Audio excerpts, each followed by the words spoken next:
The rain drummed against the metal roof of Joseph Martinez's food truck as he prepped vegetables for the lunch rush.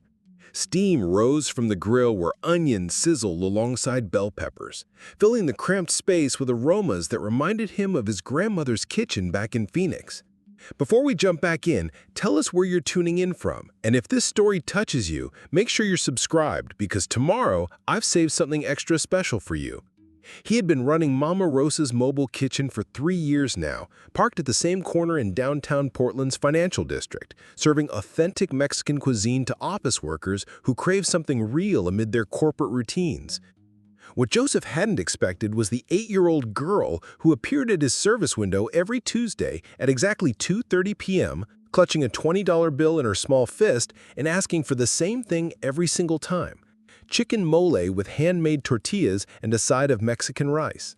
She never spoke much beyond placing her order, but her eyes would light up with each bite as if she were tasting something magical. The first few times, Joseph assumed she was just another kid with unusual taste preferences, but as weeks turned into months, her unwavering routine began to intrigue him. Joseph had built his food truck business from nothing more than a dream and his late wife Maria's recipe collection. After losing her to cancer 4 years earlier, he had found himself a single father to his 6-year-old son Diego, struggling to balance grief with the practical demands of raising a child alone. The food truck had started as a way to honor Maria's memory while creating flexible work that allowed him to be present for Diego's school events and bedtime stories. Every dish he served carried the love and tradition that Maria had poured into their home kitchen, transformed now into sustenance for strangers who had no idea they were tasting pieces of his heart. The mysterious girl always arrived alone, walking with the purposeful stride of someone much older than her years. She wore expensive clothes that seemed carefully chosen to appear casual, designer jeans paired with simple t-shirts that probably cost more than Joseph made in a week. Her dark hair was always neatly braided, and she carried herself with a quiet confidence that suggested she was accustomed to getting what she wanted without having to ask twice. What struck Joseph most was how she savored every bite of her meal, eating with a reverence that reminded him of Diego when he tasted his mother's cooking for the first time after her death. One particularly busy Tuesday, Joseph watched as the girl approached his truck while he was overwhelmed with a line of corporate customers all wanting quick service before their afternoon meetings. She waited patiently behind 3 impatient executives who tapped their feet and checked their phones, never showing the slightest irritation at the delay. When she finally reached the window, she placed her usual order with the same polite formality she always used, but this time Joseph noticed something different in her expression. There was a sadness around her eyes that seemed too heavy for someone so young to carry. As Joseph prepared her meal, taking extra care to make sure the mole sauce was perfectly balanced and the tortillas were warm and soft, he found himself wondering about this child's story. She clearly came from wealth, but wealth couldn't explain why she traveled alone to eat at a food truck when she could afford any restaurant in the city. There was something about the way she closed her eyes when she took her first bite, as if she were trying to hold on to a memory that was slipping away. It reminded Joseph of how Diego sometimes looked when he found an old photo of Maria or caught a whiff of her perfume on a piece of clothing she had left behind.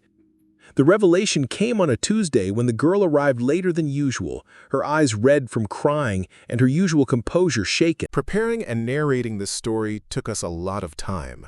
So if you are enjoying it, subscribe to our channel. It means a lot to us. Now, back to the story. Joseph handed her the familiar white container through the service window, but instead of walking away to find a place to eat, she remained standing there, staring at the food as if it held answers to questions she couldn't articulate.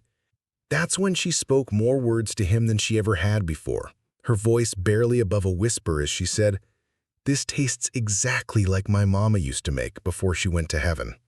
The simple statement hit Joseph like a physical blow, suddenly making sense of everything he had observed over the past months.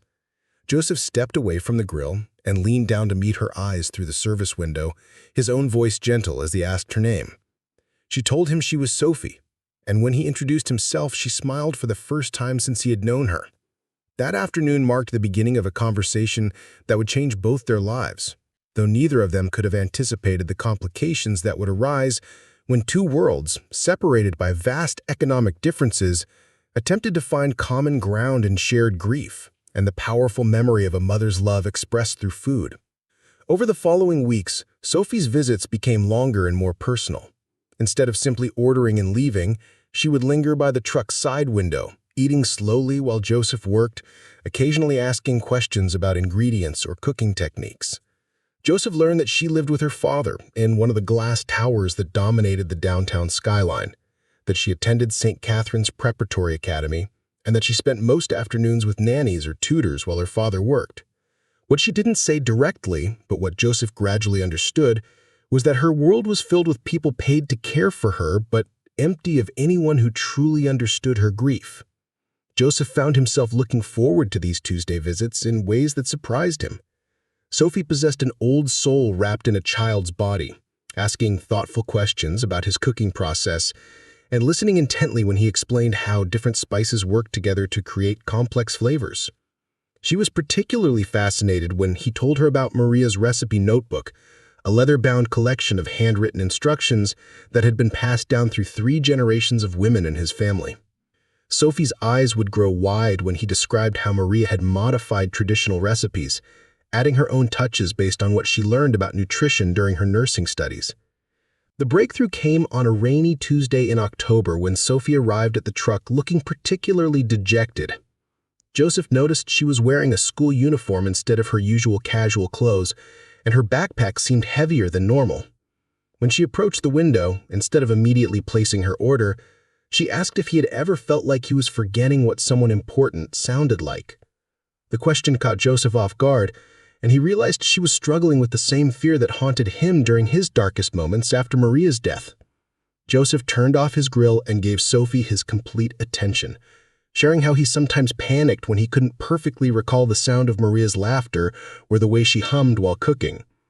He told her about the voice recordings on his phone that he played when Diego was asleep, and how he had started writing down not just Maria's recipes, but the stories she told while making them, the jokes she made when something went wrong, the way she danced around their kitchen when her favorite songs played on the radio.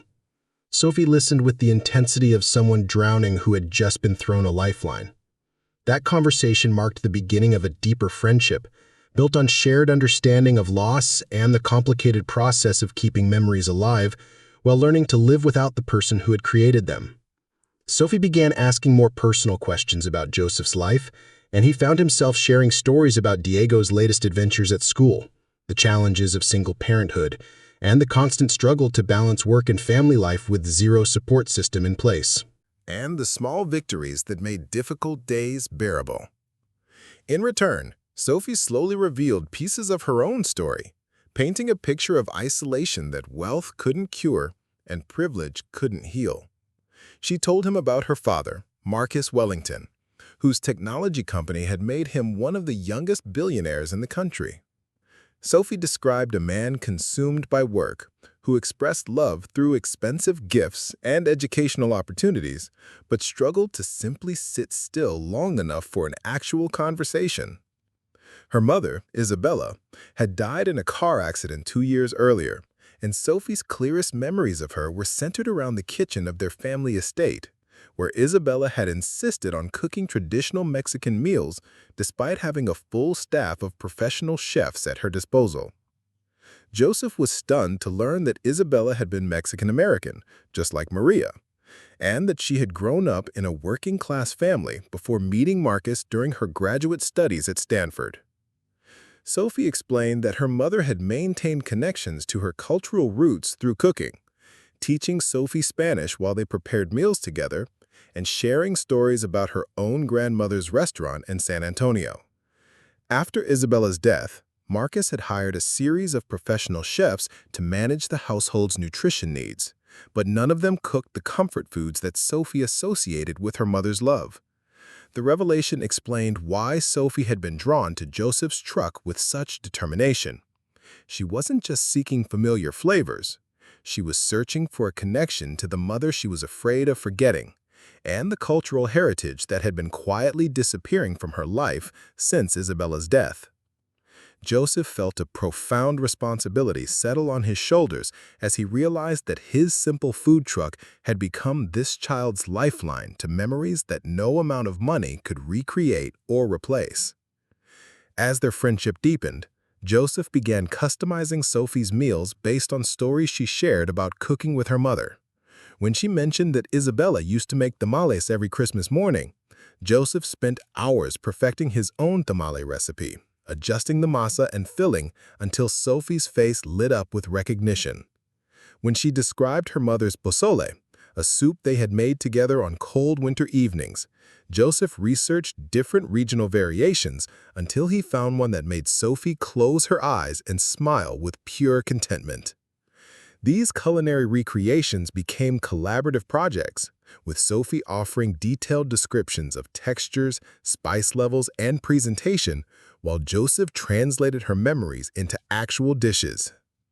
The process was healing for both of them, allowing Sophie to actively participate in preserving her mother's legacy while giving Joseph a sense of purpose that extended far beyond simple food service. He found himself thinking about Sophie's visits throughout the week, planning special additions to a regular order, and researching Mexican cooking techniques that might unlock more of her cherished memories. The relationship began to extend beyond Tuesday visits when Sophie started bringing friends from school to try Joseph's food, proudly introducing him as the best cook in Portland, and explaining the stories behind different dishes with the enthusiasm of a cultural ambassador. Joseph was touched by her obvious pride in their friendship, and he began to understand that their connection was filling a void in her life that went deeper than simple grief counseling or therapeutic intervention could reach. Diego, now 7 years old, became fascinated by Sophie during the rare occasions when their schedules overlapped. Joseph watched with amusement as his son peppered her with questions about her school, her house, and whether she really knew people who owned helicopters. Sophie answered his questions with patience and genuine interest, asking about Diego's favorite subjects and his thoughts on various topics with the same respect she might show an adult.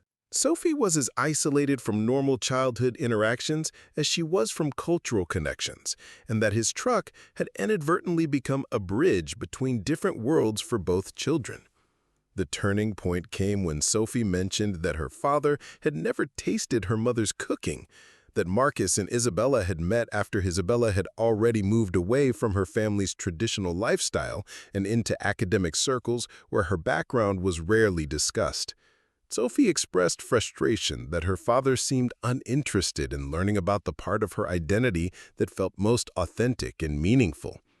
Joseph suggested, with some hesitation, that perhaps Sophie could arrange for her father to visit the truck, to experience the flavors that meant so much to her and understand why she made this weekly pilgrimage to downtown Portland. Sophie's excitement at the suggestion was immediate and infectious, but Joseph felt a flutter of anxiety as he realized what he was proposing. Meeting a billionaire at his humble food truck was far outside his comfort zone, and he worried about whether Marcus Wellington would approve of his daughter's unusual friendship with a working-class widower. Nevertheless, seeing Sophie's hope and enthusiasm, Joseph agreed to prepare a special meal that would showcase the dishes Isabella had taught her daughter to love, creating an opportunity for father and daughter to connect over the cultural heritage that had shaped Sophie's earliest and most treasured memories. The stage was set for a meeting that would challenge both men's assumptions about class, family, and what it truly meant to provide for the people they loved most. Joseph had no way of knowing that this simple invitation would trigger a chain of events that would transform not just Sophie's relationship with her father, but the entire trajectory of all their lives in ways that neither privilege nor poverty had prepared them to handle. Marcus Wellington arrived at Joseph's food truck on a Thursday evening in November, stepping out of a black sedan that cost more than most people's homes. Joseph watched through his service window as the tall, immaculately dressed man surveyed the modest setup with an expression that revealed nothing about his thoughts. Sophie had arranged this meeting with the excitement of a child planning a surprise party, convinced that sharing her mother's culinary heritage with her father would bridge the emotional distance that had grown between them since Isabella's death. Joseph had spent the entire previous day preparing for this encounter, sourcing the finest ingredients he could afford and practicing recipes until every detail met his exacting standards. He had cleaned his truck until it sparkled, organized his workspace with military precision, and even bought a new apron to replace his usual sauce-stained one.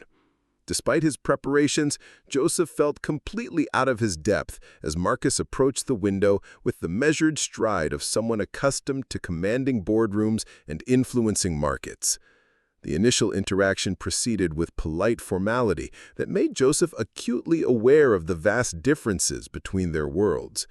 Marcus ordered the same meal that Sophie enjoyed every Tuesday, but his manner suggested he was participating in an obligation rather than embracing an opportunity. Joseph prepared the chicken mole with extra care, explaining the significance of each ingredient as he worked, hoping to convey the cultural traditions that made these recipes meaningful rather than simply exotic. Marcus listened with the patient attention of someone enduring a business presentation, asking technical questions about preparation methods while missing the deeper emotional connections that Joseph was trying to share. Sophie watched the interaction with growing disappointment as her father treated Joseph's carefully prepared food as an interesting culinary experiment rather than a connection to her mother's heritage. Marcus complimented the flavors with the detached appreciation of a food critic, acknowledging Joseph's skill without recognizing the love and tradition that informed every aspect of the meal.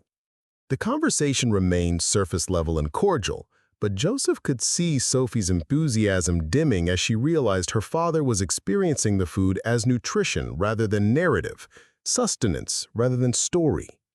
Determined to help Sophie achieve the connection she desperately wanted, Joseph suggested that Marcus might enjoy learning to prepare some of Isabella's favorite dishes himself, offering to teach him the techniques that would allow him to recreate these meaningful meals at home.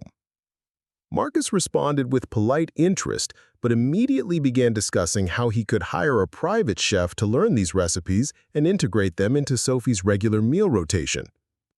Joseph tried to explain that the emotional significance came from the shared experience of cooking together, the conversations that happened while chopping vegetables and stirring sauces, the way food became a medium for expressing love and preserving cultural memory. Marcus seemed genuinely puzzled by Joseph's emphasis on personal involvement, approaching the problem with the same efficiency mindset that had built his technology empire. He offered to compensate Joseph handsomely for documenting Isabella's recipes in detail, perhaps even funding a cookbook that could preserve this culinary heritage for Sophie's future reference. Joseph realized with growing frustration that Marcus was trying to solve an emotional need with financial resources, missing the fundamental truth that some forms of connection could not be purchased or outsourced. The situation became more complicated when Marcus began asking questions about Joseph's business model and financial situation, clearly intending to help by suggesting improvements and expansion opportunities. Joseph appreciated the genuine desire to assist, but Marcus's suggestions revealed a profound misunderstanding of why Joseph had chosen this particular path. The food truck was not a stepping stone to a restaurant empire or a temporary solution to financial difficulties. It was a deliberate choice to honor Maria's memory while maintaining flexibility to be present for Diego's childhood. Marcus proposed investing in a chain of food trucks that could spread Isabella's recipes throughout the city, franchising the concept and creating a business that could generate substantial income while preserving cultural traditions. Joseph tried to explain that scaling up would inevitably compromise the personal relationships and authentic connections that made his work meaningful. But Marcus approached the conversation as a negotiation between different business philosophies rather than a fundamental disagreement about values and priorities. The breaking point came when Marcus suggested that Sophie might benefit from more structured exposure to her cultural heritage through organized programs and educational experiences that could be professionally designed and implemented. Joseph watched Sophie's face fall as her father discussed scheduling cultural enrichment activities into her already overpacked routine of tutoring, music lessons, and academic preparation. Marcus was solving the problem of cultural disconnection the same way he approached every other challenge, through systematic planning and professional management. Joseph attempted to advocate for the importance of organic, unstructured experiences, the value of relationships that develop naturally without predetermined outcomes or measurable objectives. He tried to convey how Sophie's weekly visits have evolved into something precious precisely because they were spontaneous and authentic, driven by genuine curiosity and emotional need rather than educational goals or cultural preservation initiatives. Marcus listened with the same attentive respect he had shown throughout their interaction, but Joseph could see that his words were being filtered through a mindset that equated effectiveness with efficiency and success with scalability. The conversation reached an impasse when Marcus offered to relocate Joseph's business to a more upscale location, perhaps the lobby of one of his office buildings, or a trendy neighborhood where the clientele could better appreciate artisanal Mexican cuisine.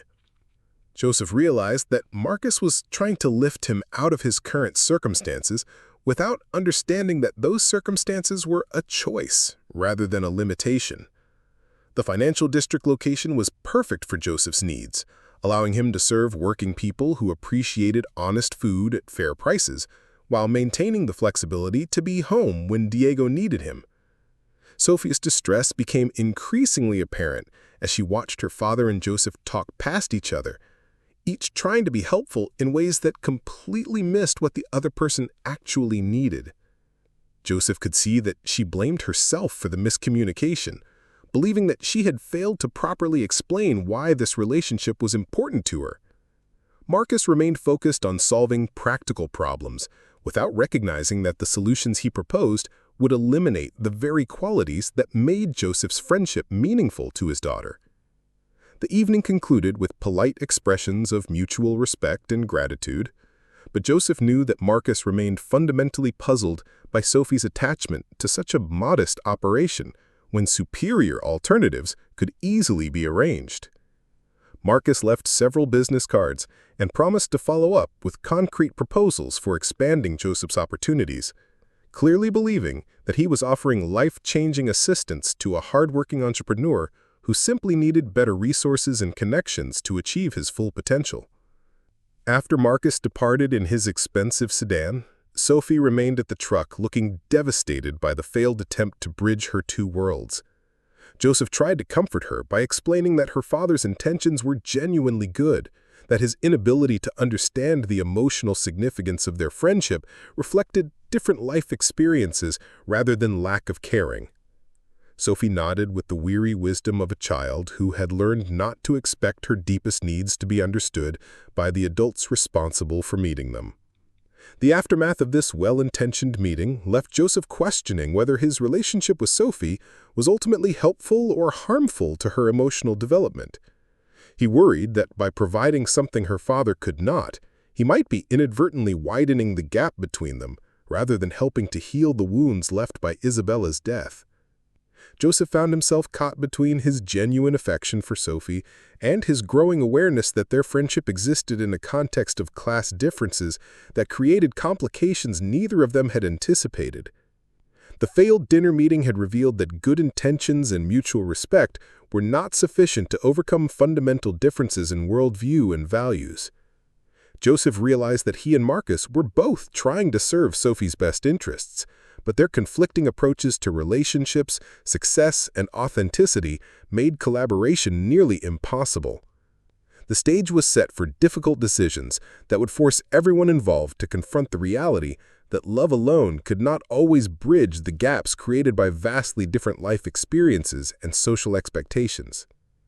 The first sign of trouble came through an unexpected phone call from Diego's school principal on a Wednesday morning in December.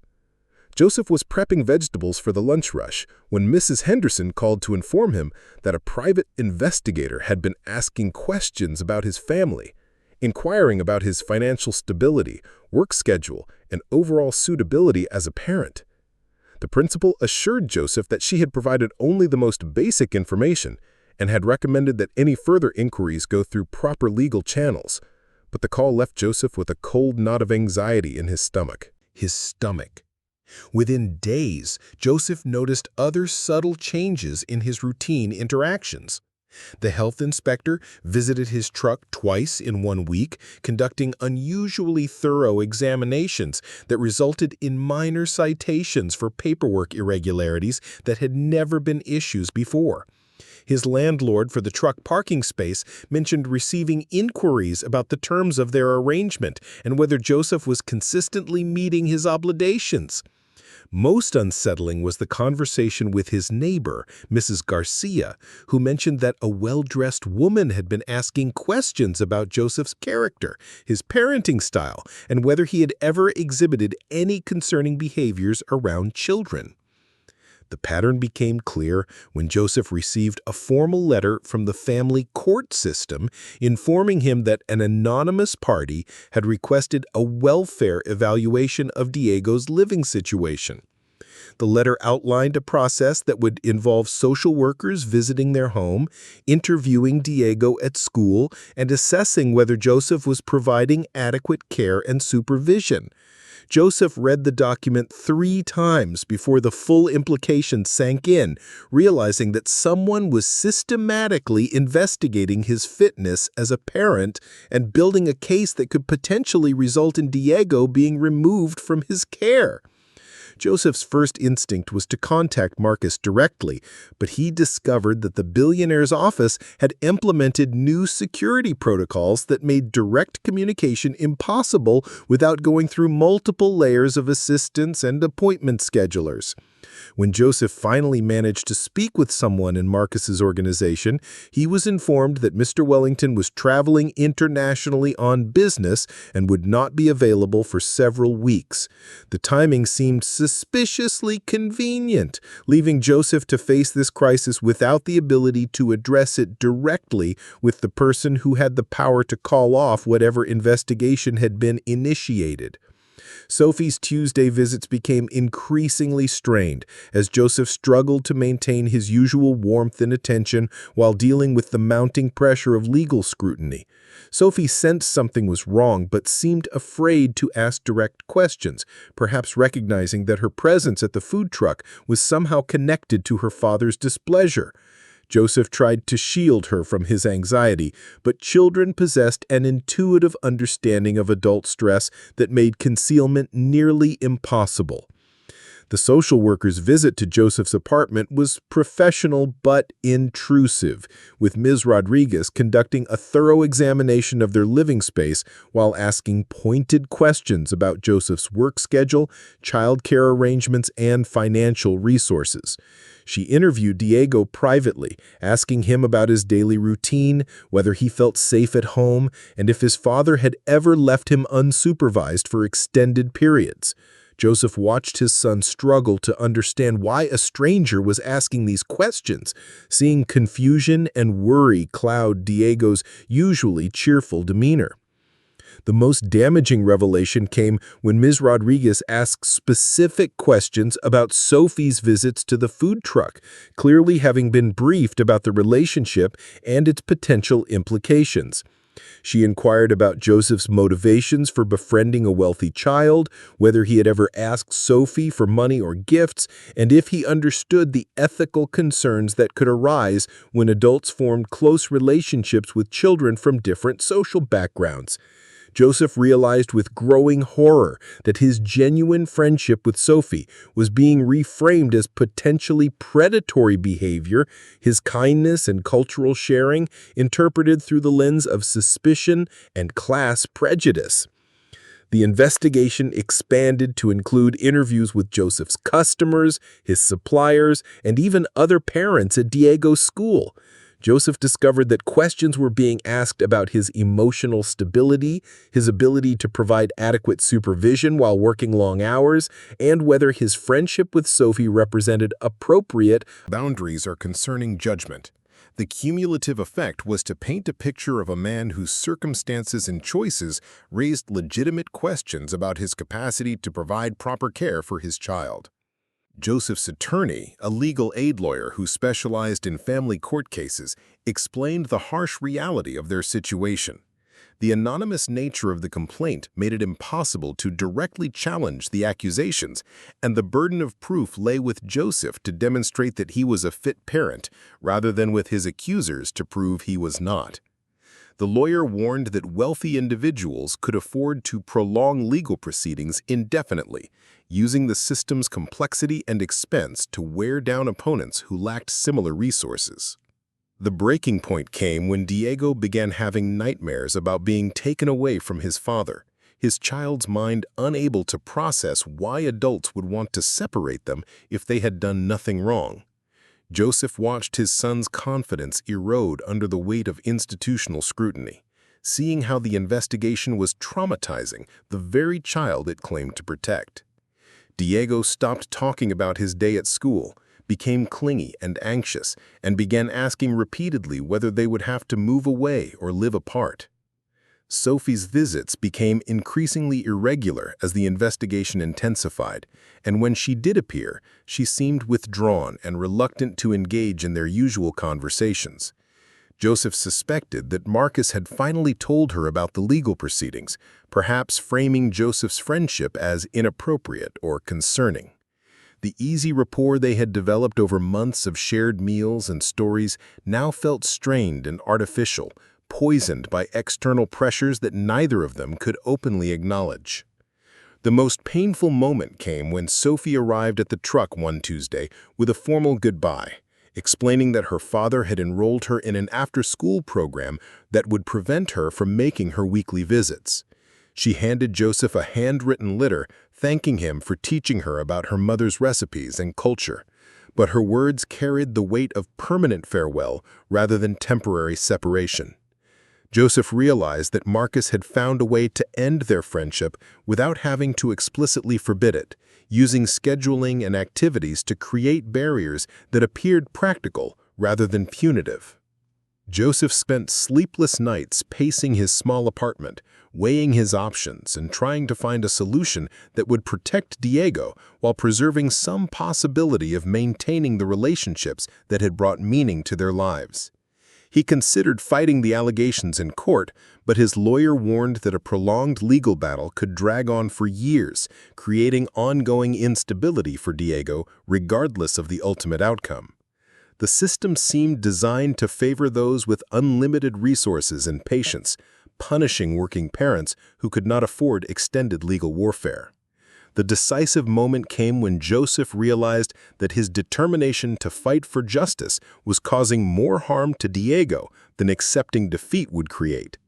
His son needed stability and security more than he needed vindication or victory in a battle against forces far more powerful than anything Joseph could marshal.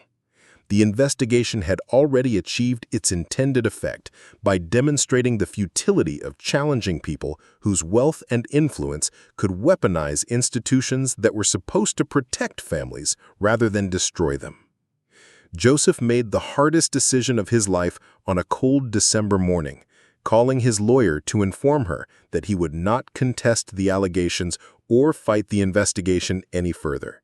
Instead, he would make whatever changes were necessary to satisfy the authorities and protect Diego from continued scrutiny, even if those changes meant sacrificing the relationships and connections that had brought joy and meaning to their daily existence. The choice felt like a kind of death, the killing of possibilities and dreams in service of immediate survival and long-term stability. Protection. The final twist came when Joseph received a phone call from an unknown number, a voice he did not recognize, offering him a substantial sum of money to relocate his business to another city, far from Portland and the complications that had developed around his friendship with Sophie. The caller claimed to represent interested investors who wanted to help Joseph expand his operation in a new market, but the timing and specificity of the offer made it clear that this was Marcus Wellington's final move in removing unwanted influences from his daughter's life. Joseph stared at the check that arrived the next day, enough money to start over anywhere he chose, to provide Diego with opportunities and security that his current circumstances could never offer. The payment was presented as a business investment, complete with legal documentation that obscured its true purpose behind layers of corporate language and contractual obligations.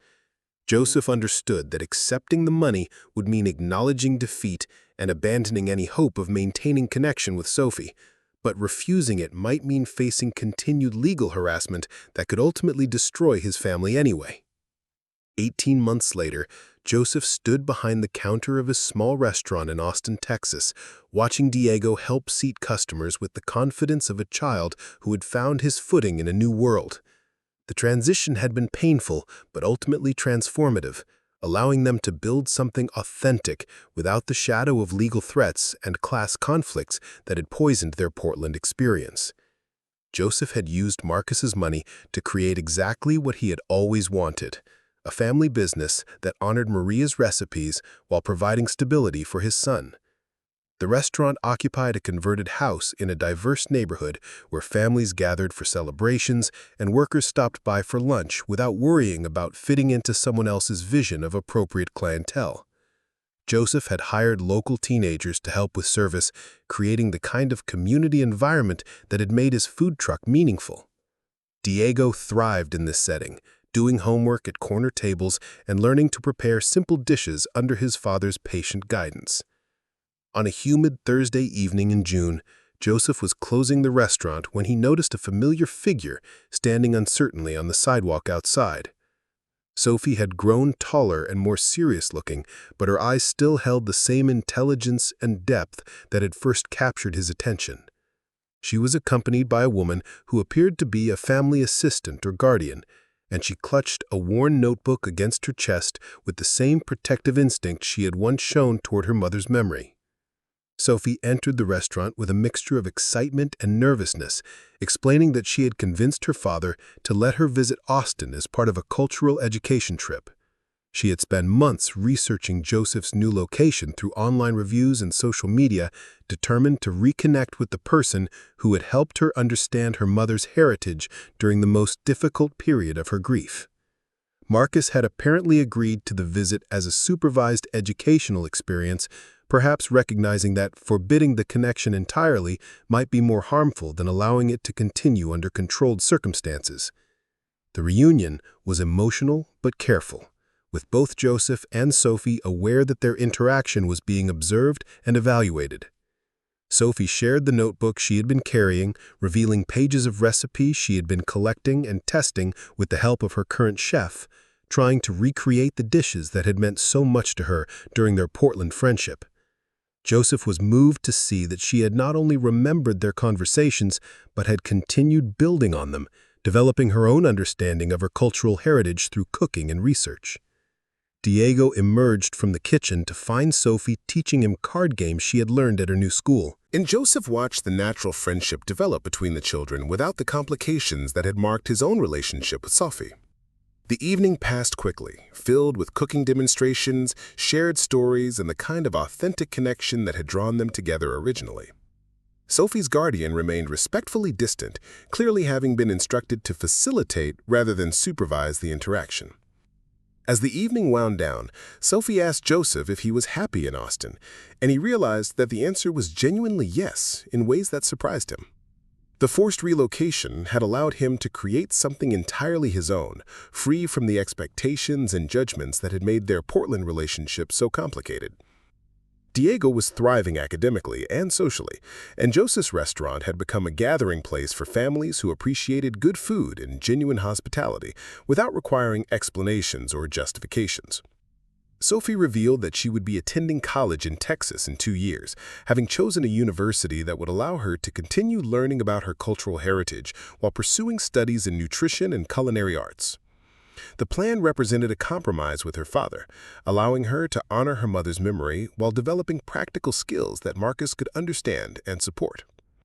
Joseph realized that Sophie had found her own way to bridge the worlds that had once seemed irreconcilably different. The goodbye was easier this time, filled with promises to stay in touch and plans for future visits that felt realistic rather than desperate.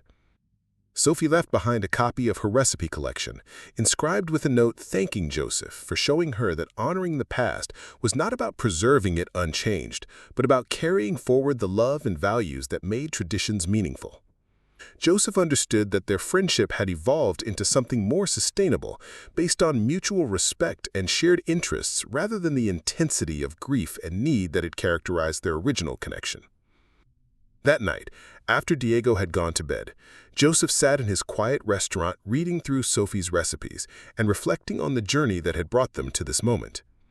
The forced separation had been painful, but ultimately necessary, allowing each of them to grow and develop independently before reconnecting as equals.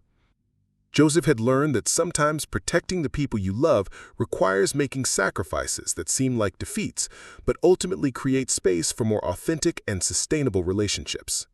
Marcus Wellington had never apologized for the investigation or acknowledged the pain his actions had caused, but the fact that he had allowed Sophie to visit suggested some recognition that their connection served his daughter's interests in ways that his money and influence could not replicate. Joseph chose to focus on the future rather than dwelling on past grievances, understanding that holding on to resentment would only poison the new possibilities they were creating together. Up next, you've got two more standout stories right on your screen. If this one hit the mark, you won't want to pass these up. Just click and check them out.